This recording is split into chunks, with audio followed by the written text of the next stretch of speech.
اللهم صل على محمد وآل محمد. اعوذ باللہ من الشیطان الرجیم. بسم اللہ الرحمن الرحیم. اللہم صل علی محمد و آل محمد. میرے تمام سننے اور دیکھنے والے مومنین اور مومنات کو میری طرف سے میرے چینل ناطق قرآن کی جانب سے السلام علیکم. صلوات پڑھنا محمد اور آل محمد علیہ السلام پہ کثرت کے ساتھ درود و سلام پڑھنا یہ ایک ایسا عمل ہے کہ جس سے انسان کی دنیاوی مشکلات بھی دور ہوتی ہیں اور آخرت کی مشکلات بھی جو ہیں وہ آسان ہو جاتی ہیں.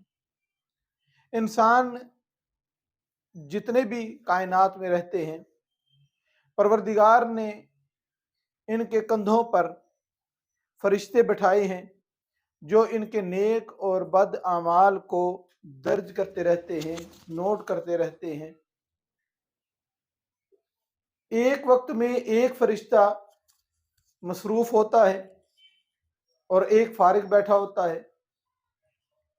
مثلا جب کوئی بندہ نیک کام کرتا ہے تو نیکیاں لکھنے والا فرشتہ جو ہے وہ مصروف ہو جاتا ہے اور اس کے نامہ اعمال میں چیزوں کو لکھنا شروع کر دیتا ہے، درج کرنا شروع کر دیتا ہے، اس کا ثواب لکھنا شروع کر دیتا ہے.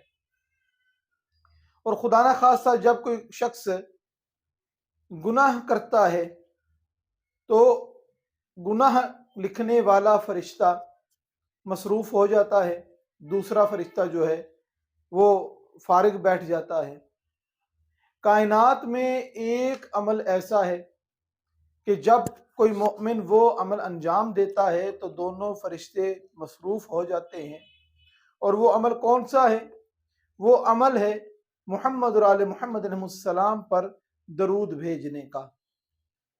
کہ جب بھی کوئی شخص درود بھیجتا ہے دونوں فرشتے کیسے مصروف ہوتے ہیں کہ اب جس شخص نے درود بھیجا ہے اس کے نامہ اعمال میں نیکیاں لکھنے والا فرشتہ نیکیاں لکھنا شروع کر دیتا ہے، اور وہ فرشتہ جو پہلے گناہ لکھ چکا ہے، کسی وجہ سے کوئی خطا اس کی درج کر چکا ہے، وہ اس کو مٹانا شروع کر دیتا ہے.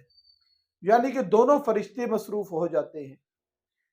دنیا میں کئی زیادہ مثالیں موجود ہیں کہ جس بندے نے اپنا معمول بنا لیا ہے کہ اٹھتے بیٹھتے آتے جاتے ہر وقت اپنی زبان کو درود کے ساتھ معطر رکھتا ہے، پروردگار کتنی آفتوں سے ارضی و سماوی سے اسے پناہ دیتا ہے اور اس کی حفاظت کرتا ہے. اصل میں ہوتا کیا ہے کہ ہمارے معاشرے میں ایسی چیزوں کو ہائی لائٹ نہیں کیا جاتا، اخبارات کی زینت نہیں بنایا جاتا. ہمارے معاشرے میں ہائی لائٹ چیزیں وہی ہوتی ہیں کہ کسی کرکٹر کا انٹرویو ہو یا کسی فلم سٹار کا ہو. ہمارے معاشرے میں ہمارے اخبار اور رسالوں کے وہی صفحے رنگین ہوتے ہیں جس کے اوپر ایکٹریس ہوں، ایکٹر ہوں، اور اسی طریقے سے ان کی حالات زندگیاں ہیں کہ کیا کیا تھا، کیا نہیں کیا تھا، کس طریقے سے ہوا تھا. وہ معاملات جس سے انسانیت کو وقار نصیب ہوتا ہے، وہ معاملات کے جس سے انسان کے معاملات میں بہتری آتی ہے، ایسی چیزوں کو ہائی لائٹ نہیں کیا جاتا. اگر کسی جگہ پر آ بھی جاتے ہیں تو سرسری طور پہ لوگ اس کو پڑھ کے جو ہیں وہ گزر جاتے ہیں. اکثر آپ لوگوں نے دیکھا ہوگا اور جن کو شوق ہے ایسی چیزوں کی جستجو میں رہنے کا، ان کی نظروں سے یقیناً یہ گزرتا ہے کہ ایسے ایسے حادثے پیش آئے ہیں کہ ایک ویگن ٹکرا گئی ہے کسی ٹرالے کے ساتھ اور وہ اس کے اندر جتنی سواریاں موجود ہیں وہ سب کی سب جو ہیں وہ اپنے خالق حقیقی سے جا ملی ہیں، مگر ایک شخص ایسا ہے جو اس تباہ شدہ وین کے پاس کھڑا ہے اور اس کے جسم پہ خراش تک نہیں آئی. تو جب اسے پوچھا گیا کہ آپ یہاں کیسے آئے تو بتاتا ہے کہ میں بھی اس ویگن کے اندر، اس گاڑی کے اندر بیٹھا ہوا تھا کہ اچانک مجھے لگا کہ کسی ذات نے مجھے کھینچ کر گاڑی سے باہر نکال کر یہاں پر کھڑا کر دیا، اور جب میری آنکھ کھلی تو مجھے دائیں بائیں ہر جگہ پر انسانی اعضاء جو ہیں وہ بکھرے ہوئے نظر آئے. کیا وجہ ہے کہ کیوں آپ کو لگتا ہے کہ پروردگار نے آپ کو بچایا؟ تو وہ شخص یہی کہتا ہے کہ میں جب بھی سفر کرتا ہوں میرا معمول رہتا ہے کہ محمد اور آل محمد علیہ السلام پہ صلوات بھیجتا ہوں۔ اسی طریقے سے ایک بہت پرانی خبر یہ بھی سنی تھی کہ گیس پائپ کی کوئی کام کیا جا رہا تھا ٹوبا ٹیکسنگ میں، تو وہاں پر گیس کی پائپ لائن کی مرمت کرتے ہوئے زوردار دھماکہ ہوا تھا، اور اتنی شدید آگ وہاں پہ لگ گئی تھی کہ 12 گھنٹے کی محنت کے بعد بھی وہ آگ بجھائی نہیں جا رہی تھی۔ 12 گھنٹے سے زیادہ کا وقت جو اس پہ صرف ہوا، تب وہ آگ پہ قابو پایا گیا۔ اتنی بھیانک آگ لگی، اور 7 مزدور وہاں پہ، انجینئر وہاں پہ کام کر رہے تھے، تو وہ 6 جو تھے وہاں پر تو فوراً جل کے بھسم ہو گئے، جھلس گیا ان کا جسم جو ہے بالکل بھی، اور وہ دنیا سے چلے گئے، رخصت ہو گئے، اپنے خالق حقیقی سے جا ملے۔ مگر ایک شخص ایسا تھا کہ جس کو اس آگ نے ذرا سا اثر بھی نہیں کیا، اور وہ ان شعلوں سے صحیح سلامت اور زندہ نکل آیا۔ جب اس سے پوچھا گیا تو وہ بتاتا ہے کہ میرا نام ذوالفقار ہے، اور میں جس وقت یہ کام کر رہا تھا تو میرا معمول ہے کہ جب بھی میں کام کے لیے آتا ہوں تو جب تک اپنی ڈیوٹی پہ رہتا ہوں، کام میں مصروف رہتا ہوں، تو درود بر محمد و آل محمد علیہ السلام میرا ورد زبان رہتا ہے۔